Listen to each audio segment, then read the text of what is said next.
नमस्कार मित्रांनो, सुस्वागतम. लग्नानंतर होईलच प्रेम या मालिकेच्या आता आजच्या भागामध्ये रम्याचं पोट खूप दुखत असते आणि ती खूप वाकडी तिकडी होत रडतच आता वसुहत्याला म्हणते की नसते उद्योग मी वाढून ठेवलेत, पोट खूप दुखतंय.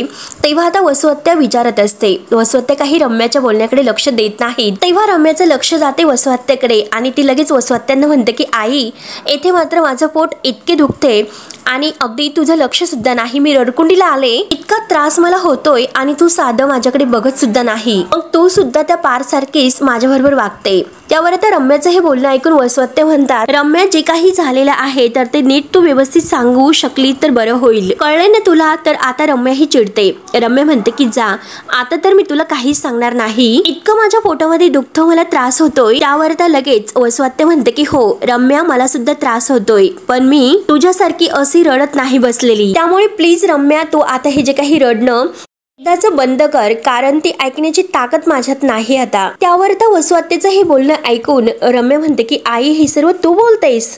तर वसुहत्या म्हणते की हो मीच बोलते. त्या जीवा आणि नंदिनीला खड्ड्यात घालण्यासाठी आपण त्या भास्करशी हात मिळवणी केली होती, पण आता ते सर्व करून आपला काही उपयोग झाला का? काही नाही, सगळ्याची माती झाली. त्यावर आता वसुहत्याचं हे बोलणं ऐकून रम्या विचारते की अगं, माती झाली म्हणजे नक्की काय झालं ते व्यवस्थित सांगशील का?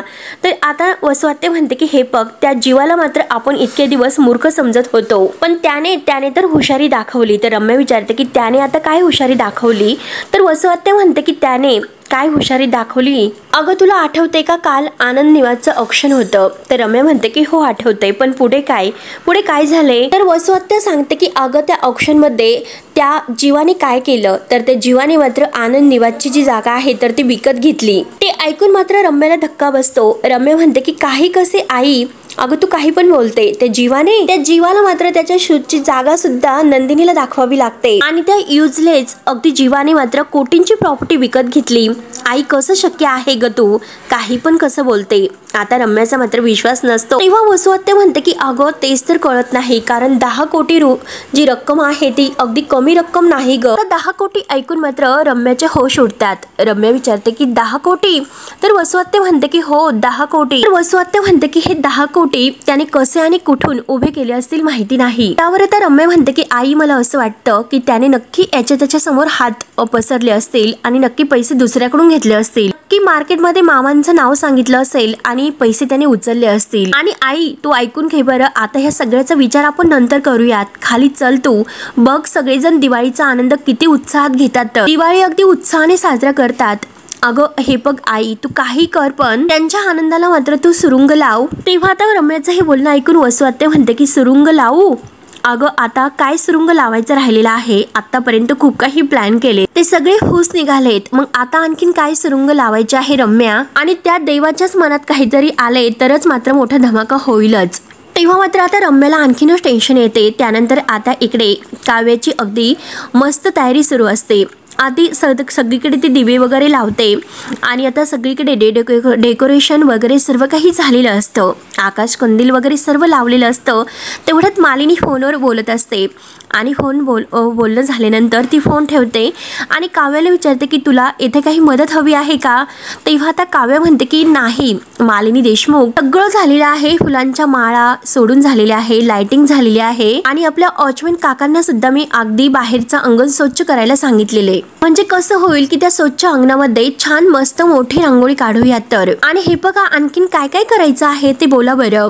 तेव्हा आता फक्त मालिनी ऐकून घेत असते आणि म्हणते की बापरे काव्या, अगं तू तर एकदम असे चारटप आहेस. तर काव्याला हसू येते. काव्या हसून म्हणते की म्हणजे काय काकू, अहो दिवाळी आहे दिवाळी, आणि दिवाळी म्हणजे माझा जीव की प्राण असलेला सण आहे. तर मालिनी म्हणते की अगं हे बघ, सगळ्यात महत्वाचं काय आहे की तुझी लग्नानंतर ही पहिली दिवाळी आहे, तर मग ती दिवाळी तू इतक्या उत्साहात साजरी करते. पण मला एक गोष्ट सांग बरं, माहेरी असताना तुम्ही दिवाळी कशी साजरी करायची? तेव्हा आता काव्य म्हणते की हे बघा, सर्व काही अगदी कल्ला असायचा. म्हणजे माझ्या आईच्या माहेरचे जे काही आहे लोक आणि वडिलांच्या घरच्या सुद्धा सगळेजण एकत्र यायचे, सगळे नातेवाईक एकत्र यायचे. आणि म्हणजे कसं की जे नातेवाईक आलेले नाहीत त्यांच्याविषयी आम्ही गॉसिप करायचो. आता मात्र काव्य आणि मालिनी खूप त्या हसतात. तेव्हा मात्र आता काव्याचं हे बोलणं ऐकून मालिनी खुश होत म्हणते की अगं सेम टू सेम, कारण आम्ही सुद्धा तेच करायचो. काव्य विचारते की खरंच? तर मालिनी म्हणते की हो खरंच.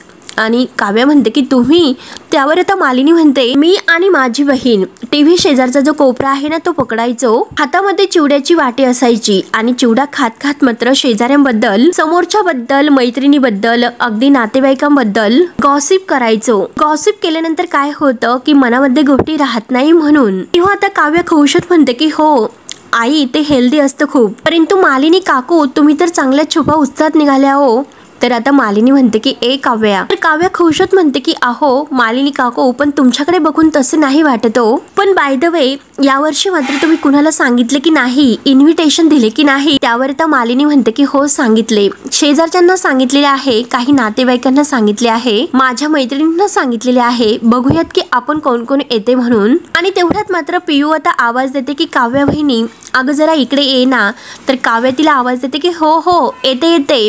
तर मालिनी म्हणते की हे बघ काव्या तू आज मात्र जशी उत्साहात आनंदात आहे ना तशीच कायम राहत जा. त्यावर आता लगेच काव्या म्हणते की हे बघा मालिनी काकू आज मात्र तुम्ही जशा हसतात ना, जशा खुश आहात ना अगदी तसेच राहा, बदलू नका मात्र. त्यावर आता मालिनी म्हणते की नाही नाही अगं हे बघ आता मात्र कोणीही मला बाहेरून जी व्यक्ती आहे तर कोणीही सांगण्याचा काही प्रयत्न केलास तर त्यांना मात्र मी दारातून हकलवणार आहे. तर आणि काव्याचा अगदी चेहरा पकडत तिच्या गालाला हात लावत म्हणते की कारण ही माझी पुन्हा सापडलेली जी मैत्रीण आहे ना ती पुन्हा हरवायला नको, ती कायम माझ्या सोबत बरोबर असायला हवी. तेव्हा आता काव्याच्या डोळ्यात आनंद अश्रू येतात. तर आता मालिनी म्हणते की नाही नाही आता मात्र ह्या डोळ्यामध्ये मला पाणी नकोय, तुझ्या आणि पार्थसाठीची स्वप्न मला बघायची आहे. तेव्हा आता काव्या लाजते. तर मालिनी म्हणते की जा तुला पिऊ आवाज देते, नाहीतर पुन्हा ती तुला आवाज देईल.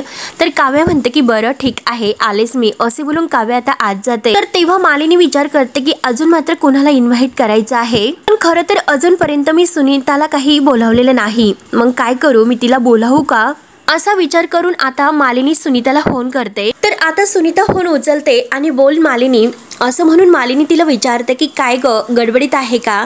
तर सुनीता म्हणते की नाही ग अगं बोल ना, आज तर बरेच दिवस झाले आणि तुला आज मात्र इतक्या दिवसातून माझी आठवण आली. तर मालिनी म्हणते की हो अगं आता दिवाळी आली ना. तर सुनीता म्हणते धमाका तर झालाच पाहिजे. आता मालिनीला मात्र हिच्या ह्या बोलण्याचा अर्थ काही कळत नसतो. मालिनी विचारते की नक्की सुनीता तू काय म्हणतेस. तर आता सुनीता म्हणते की अगं हे बघ दिवाळी आली म्हणजे फटाके आलेत. मुद्दा मात्र आता ही सुनीता वेगळा विषय सांगते आणि फटाक्याच्या धमाक्याबद्दल मी तुझ्याशी बोलत होते असं आता म्हणते. त्यावर आता मालिनी सांगते की हे बघ अगं सुनीता फटाके मात्र मला अजिबात आवडत नाही. मला मात्र आपल्या माणसांनी सगळ्यांनी एकत्र घरी यावं, फराळ एकत्र खावं आणि छान असे गप्पा मारावेत हे आवडतं. तर आणि म्हणूनच मी तुला त्यासाठी फोन केलेला आहे. तू उद्या येशील ना घरी. त्यावर आता सुनीता म्हणते की हो हो अगं नक्कीच येईल आणि तुझा शब्द मोडून मला चालणार आहे का. त्यावर आता मालिनी म्हणते की हो नक्की ये, छान असे वेगळ्या विषयावर मस्त असा गप्पा मारूत आपण. तर सुनीता म्हणते की हो नक्कीच येईल आणि बाय करून आता फोन ठेवते. आता फोन ठेवल्यानंतर सुनीता लगेच आपली रश्मी आहे तर तिला आवाज देते. रश्मी आता एस मॅम म्हणत लगेच येते. तर सुनीता रश्मीला विचारते की ते सीसीटीव्ही फुटेज आहे तर त्याचं अपडेट काय आहे. तर तेव्हा मात्र आता रश्मी म्हणते की सीसीटीव्ही फुटेज आहे तर ते अगदी व्यवस्थित रिकव्हर झालेलं आहे मॅम. ते ऐकून आता सुनीता खुश होऊन ग्रेट असं म्हणते. त्यानंतर आता इकडे ह्या देशमुखांच्या घरामध्ये दिवाळीची छान अशी अगदी सजावट सुरू असते. आता मात्र विक्रम पूर्ण अगदी ज्या माळा वगैरे आहे फुलांच्या सगळीकडे लावतो. काव्य त्याची मदत करत असते. तर आता विक्रम मालिनीला आवाज देतो आणि म्हणतो की अगं जाम दमलो मी, अगं एकतर इतकं सर्व काही करून घसा अगदी कोरडा पडला, काहीतरी चहा वगैरे बनवून दे. तर मालिनी म्हणते की अहो काय चहा घ्यायचा, किती उकडतं आणि इतक्या गरमीमध्ये तुम्हाला चहा घ्यायचा का. आणि तेवढ्यात आता जीवा मात्र मस्त आता थंड असे ज्यूस घेऊन येतो आणि त्यानंतर नंदिनी सुद्धा डिश मध्ये काहीतरी घेऊन येते. आणि आता जीवा म्हणतो की हो स्पेशल मस्त सगळ्यांच्यासाठी आता हे सरबत तर आणि सगळ्यांनी त्याचा आनंद घ्या. तेवढ्यात आता पारच्या हातामध्ये शंकरपाळ्याचा डिश असतो आणि तो म्हणतो की काव्या हे शंकरपाळी तुमच्यासाठी. आता शंकरपाळी बघून मात्र काव्याला तर खूपच आनंद होतो कारण शंकरपाळी ही तिची सर्वात जास्त आवडतात असतात. काव्या मात्र आता पार्थला विचारते की म्हणजे माझ्यासाठी स्पेशल बनवले. तेव्हा आता पार्थ म्हणतो की हो. तर काव्या म्हणते की बापरे, परंतु हे सर्व बनवण्याचं स्पेशल काम कोणी केले असे काव्या जीवाकडे बघत विचार. तर नंदिनी आता सांगते की अगं कोणी केलं म्हणजे पार्थने केलेले आहे शंकरपाळी. तेव्हा आता नंदिनीचं हे बोलणं ऐकून लगेच ती पार्थला विचारते की काय पार्थ खरंच तुम्ही शंकरपाळी बनवली का, ते पण माझ्यासाठी. तर पार्थ हो म्हणतो. तर आता काव्य म्हणते की अरे देवा. तर आता पार्थ लगेच म्हणतो की अरे देवा नाही, अरे वा. काव्य लगेच म्हणते की मी सुद्धा अरे वा असंच म्हणाले, मला तेच म्हणायचं होते. पण देशमुख आहोत तुम्ही तर चुकीचंच नेहमी ऐकत असतात, तुम्हाला कायम चुकीचं ऐकायला येते. तेव्हा पार्थ म्हणतो की हो मी कायम चुकीचंच ऐकतो आणि बघितलंच ना आई तू, हे सर्व काव्या मुद्दाम करतात. तर एक चान्स मात्र त्या सोडत नाही मांजर बोक्याला त्रास देण्यासाठी. तर मालिनी विक्रम यांना सगळ्यांना खूप आता हसायला येते आणि काव्य सुद्धा खूप हसते. तर विक्रम म्हणतो की एक मिनिट म्हणजे बोका कोण आणि मांजर कोण. त्यावर आता मालिनी हसून म्हणते की आहो ते दोघे एकमेकांना बोका आणि मांजर म्हणतात. तेव्हा मात्र आता सर्वजण हसतात. तर काव्या लगेच पार्थला म्हणते की देशमुख काय हो ही मांजर आणि बोक्याची जी आपली दिशा कुठे कुठे फिरवली हो तुम्ही. तेव्हा पार्थ हळूच म्हणतो की काव्या हे बघा मी फक्त आईला सांगितलं होतं, आईने मात्र सगळ्या घरभर फिरवले. आणि तेवढ्यात मालिनी तर हसते. तर विक्रम विचारतो की काय रे तुमच्या दोघांचं खुसूर काय सुरू आहे, तर मग आम्ही जाऊ का इथून. तेव्हा काव्या नाही असं म्हणते. तेव्हा मात्र मालिनी लगेच म्हणते की काय हो अहो कशाला तुम्ही त्यांना अवॉर्ड फील करून देतात. आणि हे बघा कोणीही काव्याला मात्र आता मांजर म्हणून चिडवायचं नाही. तर काव्य आता पार्थवर ओरडते, म्हणते की देशमुख बघते मी तुम्हाला नंतरच. तेव्हा आता पार्थला हसू येते. तर नंदिनी म्हणते की बरं शांत व्हा, अगोदर जी शंकरपाळी बनवलेली आहे ती टेस्ट तर करून बघा. अगं काव्या तुझी तर आवडती आहे शंकरपाळी, बघ ना तू अगदी शंकरपाळी कशी झालेली आहे ते सांग. तर काव्या खुशत म्हणते की हो. तेव्हा काव्या मात्र आपल्या तोंडामध्ये एक शंकरपाळी टाकते आणि शंकरपाळी खात लगेच आता ती खुशत म्हणते की अगदी जीवाने बनवली अशी टेस्टी शंकरपाळी झालेली आहे. तर तेव्हा जीवा लगेच आता काव्याकडे बघतो आणि नंदिनी सुद्धा जीवाकडे बघत असते. तर आता जीवा लगेच कावरा बावरा होतो, इकडे तिकडे बघत असतो. तर आता विक्रम विचारतो की काय अरे जीवा तू कधी शंकरपाळी बनवली होतीस आणि काव्याला खायला घातली होतीस. तेव्हा काव्य आणि जीवा मात्र गोंधळून जातात. आता जीवाच्या तोंडून अगदी काही शब्द निघत नसतो, तो फक्त तत आणि मम करत असतो आणि परत म्हणतो की ऍक्च्युली. तर विक्रम म्हणतो की अरे ऍक्च्युली काय कधी तू शंकरपाळी बनवली होती आणि काव्याला दिली होती. आणि तेवढ्यात पिऊ लगेच उठते आणि विक्रमला म्हणते की मामा अरे ऐक ना उद्या आपण काहीतरी वेगळं करूयात. तेव्हा विक्रम हसतो आणि पिऊला म्हणतो की अगं वेगळं असं काय करायचं बरं. तर पिऊ सांगते की म्हणजे पार्थ आणि काव्या वहिनी आणि जीवा आणि ही नंदिनी वहिनी चौघे मिळून मस्तपैकी डान्स करतील. तर तेव्हा ते ऐकून पार्थ लगेच खुशत म्हणतं की हो चालेल की. तर काव्या रागाने आता पार्थकडे बघत असते. तर पार्थ म्हणतो की नाही चालणार म्हणून तो आता काव्याकडे बघतो. तर आता नंदिनी सुद्धा म्हणते की हो करेक्ट आहे, कारण डान्स वगैरे नाही करता येणार, तो मला नाहीच जमणार. त्यावर आता जीवा लगेच नंदिनीला म्हणतो की मी शिकवतो, मला डान्स येतो. तेव्हा आता चौघेही तयार नसतात, परंतु जीवा लगेच तयार होतो. तर आता विक्रम नंदिनीला म्हणतो अगं काय हरकत आहे, तुमची सगळ्यांची पहिली दिवाळी आहे, अगं मस्त आता सेलिब्रेट करूया. तर पिऊ सुद्धा आता म्हणते की प्लीज. तर मालिनी म्हणते की हो एकदम बरोबर बोलतात, पहिली दिवाळी आहे त्यामुळे डान्स तर व्हायलाच पाहिजे. मी आता सगळ्यांना म्हणते की हे बघा त्यात काय डान्स तर करायचा, आणि हे बघा तुम्ही डान्स करण्यासाठी तयार व्हा आणि आमच्या दोघांचा आग्रह आहे, विनंती करतो असे समजा किंवा आम्ही हट्ट करतो असे समजा, परंतु डान्स तुम्हाला करावाच लागेल. तर पिऊ लगेच खुश म्हणते की हो माझं पण. तर आता जीवा तर तयारच असतो. तर काव्य मात्र तयार नसते. काव्य आता मालिनी म्हणते की हे बघा मालिनी काकू प्लीज ऐका हो नका. तर मालिनी म्हणते की काव्या हे बघ तू माझं ऐकणार नाहीस का, आणि काय ग तुम्ही दोघेही मला फक्त लाडकी सासू करत असतात, पण दोघेही माझं काही ऐकत नसतात. आणि एक काम करा, माझं हे दिवाळीचं गिफ्ट आहे असं समजा आणि मात्र तुम्ही डान्स करायला तयार व्हा. तर विक्रम सुद्धा म्हणतो की हो प्लीज डान्स करा. तर तेव्हा मात्र आता नंदिनी तयार होते. नंदिनी म्हणते की बरं ठीक आहे. तर विक्रम आता काव्याला विचारतो की काव्या तू तयार आहेस ना. तर शेवटी काव्य ही तयार होते. तर सगळेजण खूप खुश होतात. आता मात्र पार्थ आणि काव्या जीवा आणि नंदिनी मात्र मस्त आता ह्या दिवाळीच्या सणाचा डान्स करणार असतात. तेव्हा पिऊ लगेच आता खुशन म्हणते की हो आपण सगळ्यांनी खूप मस्त कपडे घालूयात आणि खूप मज्जा करूयात. म्हणून आता जीवाने सगळ्यांसाठी आणलेलं सरबत आहे, तर ते प्रत्येक जण घेऊन आता एकमेकांना चेअर्स असे बोलत आता सरबताचा आनंद घेत असतात. आणि आता हे सगळेजण इतके खुश असतात. त्यानंतर आता इकडे सुनीता मात्र आपल्या हॉटेलमधील वेटरला टेबल नंबर 7 ची ऑर्डर लगेच द्यायला सांगते. आणि तेवढ्यात आता रश्मी मात्र सुनीताला जो काही तो पेन ड्राईव्ह आहे तर तो आणून देते. तर आता सुनीता खुशच म्हणते की थँक्यू सो मच. तेव्हा आता रश्मी बाजूला जाते. तर आता सुनीता खूप खुश होत म्हणते की आता ते पेन ड्राईव्ह तिच्या हातात असतो. त्याकडे बघत ती म्हणते की माली तू तर मला उद्या अगदी दिवाळीच्या फराळासाठी घरी बोलावलेलं आहे, तर मग मी तुला काय गिफ्ट देते. तर त्यानंतर आता दिवाळीच्या दिवशी सकाळी आता मस्त सगळेजणी तयार होतात. काव्य आणि आता नंदिनी खूपच छान तयार होते, मालिनी सुद्धा. आता मात्र उठणं लावण्याचा कार्यक्रम सुरू असतो. आता पार्थ, विक्रम आणि जीवा मात्र एका पाटावर सारखे तिघेही एका शेजारी बसलेले असतात.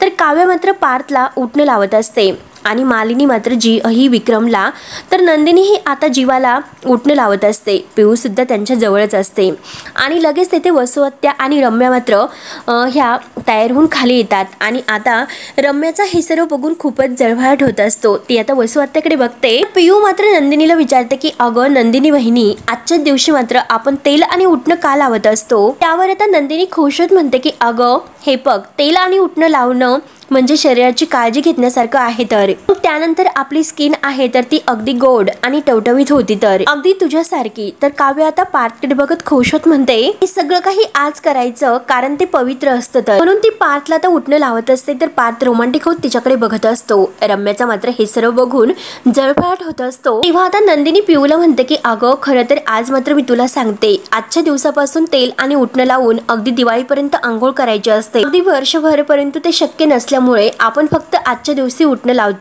तेव्हा पिऊ लगेच खुश होऊन म्हणते की म्हणजे तू आणि काव्या वहिनी यांच्या दोघींच्याही पार्टनरची जी काही स्किन आहे तर ती माझ्यासारखी अगदी मस्त टवटवीत होईल, तर म्हणून तुम्ही दोघी त्यांना आंघोळ घालतात का. तेव्हा आता सर्वांना खूप हसायला येते. तर आता काव्य ही पारच्या चेहऱ्याला उठणं लावत म्हणते की हे बघ पिऊ, तू काही काळजी करू नको, जे काही आहे ना ते सगळं आम्ही तुझ्या बरोबर सुद्धा करतो, हो की नाही. तेव्हा आता पिऊ म्हणते की नको नको, कारण ह्या दोघांना जास्त गरज आहे, कारण मी ऑलवेजच ही ग्लो करते. आता मस्त तोऱ्यात आता ही आपले केस उडत पिऊ म्हणते. तर आता पिऊचं सगळ्यांना हसू येत असतं आणि तेवढ्यात पार्थ मात्र पिऊला चिडवत म्हणतो हे बघ अरे जीवा दादा, आपण एक काम करू, आपण मात्र भाऊबीजेसाठी जे गिफ्ट आहे ना ते फक्त श्रेया दीदीसाठी आणू आणि मग बघू की हिच्या ग्लो असलेल्या चेहऱ्यावर किती ग्लो येतो ते. जीवा म्हणतो की हो हो करेक्ट. त्यावर मात्र आता पिऊ म्हणते की नाही दादा, हे बघ किती काही झाले तरी मला माझ्या भाऊबीजेचं जे गिफ्ट आहे तर ते पाहिजे म्हणजे पाहिजेलच. तर जीवा म्हणतो की कारण का, अगं हा जो विचार आहे ना तो आम्हाला चिडवण्या अगोदर करायला हवा होता. पिऊ थोडीशी नाराज होते आणि म्हणते की तुम्ही दोघंही आता माझ्याबरोबर असं वागणार का. तर आता सगळेजण हो असं म्हणतात. तर लगेच पिऊ म्हणते की ठीक आहे, तुम्हाला हवं तसं तुम्ही वागू शकता. मग मी काय करेल की नंदिनी वहिनीला आणि काव्या वहिनीला तुमची नावं सांगेल, मग त्या दोघी तुमच्याकडे कसं डोळ्या वटारून बघतील, बघतच राहा आणि मग मात्र तुम्हाला दोघांना मला गिफ्ट द्यावंच लागेल आणि ते गिफ्ट मला घ्यावंच लागेल. तेव्हा मात्र आता सगळ्यांना खूप आता आणखीन हसायला येते. सगळेजण हसत असतात परंतु वसुहत्या आणि रम्या यांचे चेहरे पडलेले असतात. त्या दोघी आता अगदी एकमेकींकडे बघतात. तर पिऊ मात्र नंदिनी वहिनीला म्हणते की हे बघ तू एक काम कर, तू ह्या दोघांना मात्र आंघोळ घालूच नको, त्यांना असंच राहून दे वर्षभर. त्यावर आता सगळेजण पुन्हा हसतात आणि अरे अरे करतात. तर लगेच आता मालिनी म्हणते की हे बघ पिऊ, अगं तू तुझ्या वहिनींना कितीही आज सांगितले, किती काही झाले तरी त्या ऐकणार नाहीत, कारण आजची आंघोळ आहे तर ती स्पेशल आहे आणि आजची ही आंघोळ नाही तर अभंगी स्नान आहे. आणि त्यानंतर मात्र जीवा पार्थ आता मस्त उठणे लावायला बसलेले असतात. तर नंदिनी आता जीवाकडे बघून हसते आणि लाजते.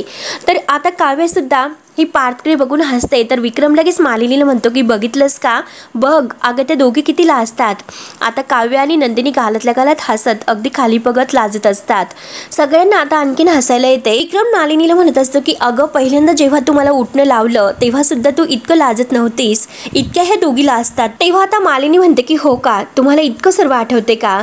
तर पिऊ लगेच म्हणते की पण यांच्या दोघांचं काय आहे, हे दोघं इतकी शांत बसलेत, त्यामुळे मी एक काम करते, थंड पाणी घेते आणि तुमच्या दोघांच्या अंगावर टाकते. तेव्हा पार्थ आणि जीवा म्हणतो की काय करतेस. तर नंदिनी म्हणते की हे बघ पिऊ, तू असलं काही करायचं नाही. तर तेव्हा आता पिऊ हसून म्हणते की बघा आपल्या जीवाची किती काळजी आहे ह्या नंदिनी वहिनीला. तेव्हा मात्र सर्वजण आणखीनच खूप मोठ्याने हसतात. तर पार्थ म्हणतो की पिऊ अगं आजकाल जरा तू जास्तच बोलते, असं नाही वाटत का तुला. त्यावर आता पिऊ म्हणते की हो, मी फक्त बोलत नाही तर छान छान आयडिया सुद्धा देते, कारण आजच्या डान्सची आयडिया सुद्धा मीच दिली होती, त्यामुळे तुम्ही दोघं पटकन तयार व्हा, पटकन आंघोळ करा, आम्हाला सगळ्यांना तुमचा डान्स बघायचा आहे, आम्ही आतुर झालेला आहोत. तेव्हा काव्य म्हणते की पिऊ अगं काय नको ना. त्यावर तर पिऊ म्हणते की नाही वहिनी, तुम्ही डान्ससाठी मात्र ग्रीन सिग्नल दिला होता, त्यामुळे किती काही झाले तरी मागे नाही हटायचं. आणि विक्रमला म्हणते की मामा अरे तू बोल ना काहीतरी. तर विक्रम लगेच म्हणतो की काही जरी झाले तर आज मात्र तुमच्या चौघांचा डान्स मात्र झाला पाहिजेलच. त्यावर आता नंदिनी म्हणते की बाबा अहो तुम्ही असं काय करतात, तयारी सुद्धा झालेली नाही डान्सची, मग डान्स कसा करायचा, पण तयारीसाठी मात्र थोडासा वेळ देताल का. तर आता विक्रम म्हणतो की बरं ठीक आहे. तर पिऊ म्हणते की ठीक आहे, तुम्हाला हवा तेवढा वेळ घेऊ शकता, तोपर्यंत मात्र मी रीलमध्ये मस्त गेम बघितलेला आहे त्याची तयारी करते आणि पटकन करा असं सांगते. तर पार्थ, जीवा आणि विक्रम मात्र आता आंघोळीला जातात. तर मालिनी मात्र नंदिनी आणि काव्याला विचारते की मला एक गोष्ट सांगा बरं, तुमच्या नवऱ्याने तुमच्यासाठी काही गिफ्ट आणले की नाही. तेव्हा आता काव्य नाही असं खुणावते. तर मालिनी म्हणते की अगं दिवाळीत तर गिफ्ट पाहिजेलच आणि ते गिफ्ट मात्र भांडून घेतलं पाहिजे. त्या अगोदर मात्र माझ्याकडे तुमच्यासाठी एक सरप्राईज आहे. काव्य म्हणते की सरप्राईज. तर मालिनी म्हणते की हो सरप्राईज आणि या आतमध्ये. म्हणून आता ही मालिनी त्यांना आत घेऊन जाते. नंदिनी आणि काव्य दोघे आत येतात. तर मालिनी काही साड्यांचा बॉक्स आणि दागिन्यांचा बॉक्स घेऊन येते आणि त्या दोघींना बसायला सांगते. तुमच्यासाठी हे सरप्राईज आहे, माझा चॉईस आहे, बघा तुम्हाला आवडते का. तेव्हा आता नंदिनी आणि काव्य मात्र बॉक्स उचकतात. त्यामध्ये सुंदर अशा साड्या असतात. त्या साड्या बघून काव्य आणि नंदिनीचा चेहरा खुलतो. त्यांना त्या साड्या खूपच आवडतात. काव्य म्हणते की मस्त आहे, खूपच सुंदर रंग आहे. तर नंदिनी सुद्धा खुश होत म्हणते की अहो आई तुमचा चॉईस खरंच खूप चांगला आहे. तर माया म्हणते की तुम्हाला आवडले ना, तर आणखीन एक सरप्राईज आहे, कारण आज दिवाळी सण आहे, त्यामुळे सुनांची मात्र माझ्या मज्जा आहे. तर आणि ते दागिन्यांचे जे काही बॉक्स आहे तर ते दोघींच्या हातात देते. तर आता काव्य म्हणते की काकू याची काय गरज होती. तर मालिनी म्हणते की बघा तर करी, अगं देशमुखांची परंपरा आहे ही. आता दोघींचे बॉक्स उचकतात. तर आता सुंदर असे हार आणि बांगड्या त्यात असतात, दोघींचे सेम टू सेम असतात. आता दोघी अगदी ते हार आणि बांगड्या बघून खूप खुश होतात. तेव्हा मालिनी त्यांच्याकडे खूप खुश होऊन हसते आणि विचारते की तुम्हाला दागिने आवडले का. काव्य आणि नंदिनी लगेच हो असं म्हणतात. तर मालिनी म्हणते की आता हे दागिने तुमचे. तर काव्य म्हणते की मालिनी काकू अहो आम्हाला कशाला देतात हे सर्व. तेव्हा मालिनी म्हणते की कशाला काय, अगं ही देशमुखांची परंपरा आहे. तर प्रत्येक सासू आपल्या सुनेला हे दागिने देते आणि ती सून मात्र आपली दुसरी सून येऊपर्यंत अगदी सांभाळते, मिळवते. आणि आता मात्र तुम्ही दोघी मला सून म्हणून आलात, तर माझा आता यावरील हक्क संपलेला आहे. तर आता ह्या दागिन्यावर तुमचा हक्क आहे. आणि हे बघा तुमच्या मुलांच्या दिवाळ सणापर्यंत हे फक्त तुमचे असतील, त्यानंतर ते तुमच्या मुलांचे असतील. मालिनी आता दोघींना विचारते की मुलं तुम्हाला आवडतात ना. तर आता काव्य आणि नंदिनी एकमेकींकडे बघतात. तर मालिनी परत म्हणते की अगदी 2 आणि 2 4 नाही, तर एक तरी नातवंड असावं असं मला वाटतं, म्हणजे मी सुद्धा माझ्या सासूबाई सारखी काहीतरी गंमत करू शकेल. तर काव्य विचारते की अहो मालिनी काकू तुमच्या सासूबाईंनी काय केलं. तर मालिनी सांगायला सुरुवात करते की माझ्या सासूबाईंनी जीवाला एक दागिना देऊन टाकला आणि त्या मात्र त्याला म्हणाल्या होत्या की हा माझा दागिना तुझ्याकडेच असून दे, एक आठवण म्हणून, आणि तो दागिना तुझ्या बायकोला सुद्धा देऊ नको असे त्या म्हणाल्या. आणि तेव्हापासून जीवा मात्र माझ्या सासूबाईंच्या वाढदिवसाला तो दागिना काढतो, त्याला हळद कुंकू वाहतो आणि बकुळीची फुलं सुद्धा वाहतो, कारण माझ्या सासूबाईंना बकुळीची फुलं खूप आवडतात. त्यावर आता नंदिनी म्हणते की पण जीवा याबद्दल कधी काहीच अजूनपर्यंत बोलला नाही. तर मालिनी म्हणते की अगं अजूनपर्यंत तुमचा काही विषय निघालाच नसेल, त्यामुळे. त्यावर आता काव्य म्हणते की काकू हे बघा ऐकून घ्या, वाईट वाटून घेऊ नका, परंतु एक बोलू का. तर मालिनी म्हणते की हो बोल, अगं बिनधास्तपणे बोल. काव्य म्हणते की मला मान्य आहे की देशमुखांचे पारंपरिक दागिने आहेत, पण हे दागिने कुठेही राहिले तर काय फरक पडतो, तुमच्याकडे किंवा आमच्याकडे सेमच असतील आणि एकाच घरीत ते दागिने असतील, आणि ते दागिने खरंच तुम्ही तुमच्याकडे ठेवा.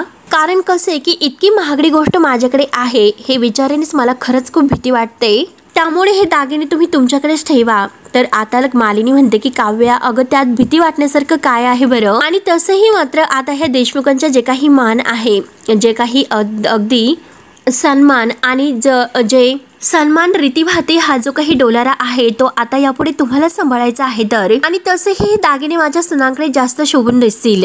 आणि दागिने म्हणजे कसे फक्त हे सोनं नसतं, वडीलधाऱ्यांचे आशीर्वाद त्यात असतात, जीवलगाचे स्वप्न असते आणि कुटुंबाचा एक वारसा असतो, आणि त्या काळचा आरसा आणि कुटुंबाचा वारसा, त्यामुळे हा वारसा तुम्ही प्रेमाने जपा, त्या सगळ्याचे आशीर्वाद यामध्ये आहे, त्यामुळेच तुम्ही हे दागिने तुमच्याकडे ठेवा. आमची जी पिढी आहे तर जशा साड्या आणि दागिने जपते, मग तसंच झालेलं लग्न सुद्धा जपते.